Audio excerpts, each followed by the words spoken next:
3 persona janë lënduar nga një përleshje që ka ndodhur të shtunën pasdite në rrugën Fari Fazliu, në lagjin Kodra e Trimave në Prishtinë, siç ka konfirmuar policia e Kosovës. Në rast ka pasur edhe të shtënë armësh, por që lëndimet nuk janë shkaktuar prej tyre. Sot, rreth orës 15:30, policia ka planuar informatën për të shtënë me armëzjarri në rrugën Fari Fazliu në Prishtinë. Menjëherë në vendin e ngjarjes ka dalë një sit policore, bazuar në të dhënat fillestare. Në këtë vend janë lënduar 3 persona. Lëndimet nuk i kanë dëshkaktuar nga armëzjarri, ka thënë zëdhënësi i policisë në Prishtinë Enis Plana. Të lënduarit janë dërguar për trajtim mjekësor në spital. Liridon Rexha, ish pjesëtar i ushtrisë çlirëimtare të Kosovës dhe zjarfikës me shërbim shumë vjeçar, po lufton me një gjendje të rëndë shëndetësore si pjesë e një tumori të avancuar në veshk.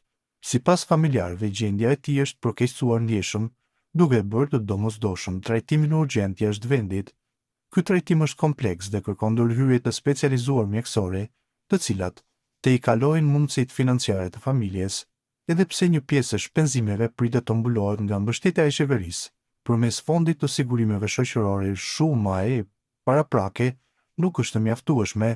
Sipas familjes, kostoja e përgjithshme e trajtimit mjekësor pritet të i kalojë mbi 100.000 euro. Liridon Rexha u bashkua UÇK-s në moshën vetëm 16 vjeçare, ndërsa më pas vazhdoi shërbimin e tij ndaj shoqërisë si zjarfikës, gjithmonë në ndihmë të qytetarëve dhe në mbrojtje të jetës së pronës së tyre. Në këtë moment të vështirë, familja bën apel për solidaritet dhe mbështetje nga qytetarët, institucionet dhe dashamirës, me shpresën se kontributi i përbashkët mund t'i japë Liridon Rexhës mundësinë për trajtimin e nevojshëm dhe shpresën për shërim. Luan Gacaferi tha se vendimet për konfirmimin e Lumir Abdixhikut tregon se LDK-ja po shkon drejt muzeumit politik dhe u shpreh se partia po trajtohet si spektator nga oligarkët dhe ndikimet e jashtme brenda saj.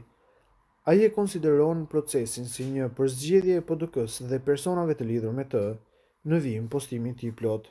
Lumir Abdixhiku kinse po jep dorëheqje, partia kinse nuk e pranon, dorëheqja që s'dorëhiqet, refuzim që s'refuzohet dhe politik që vazhdon të na trajtojë si spektator naiv.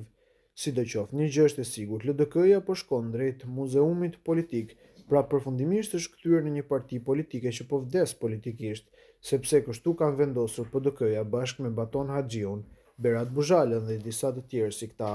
Ajo që sot ka ndodhur nuk është asgjë tjetër veç se një përzgjedhje e PDK-s, analistave dhe oligarkëve që Lumir Abdixhiku të jetë i përzgjedhuri i tyre për të dërguar LDK-n te varrezat politike, qoftë i përjetshëm kujtimi për LDK-n e Ibrahim Rrugovës.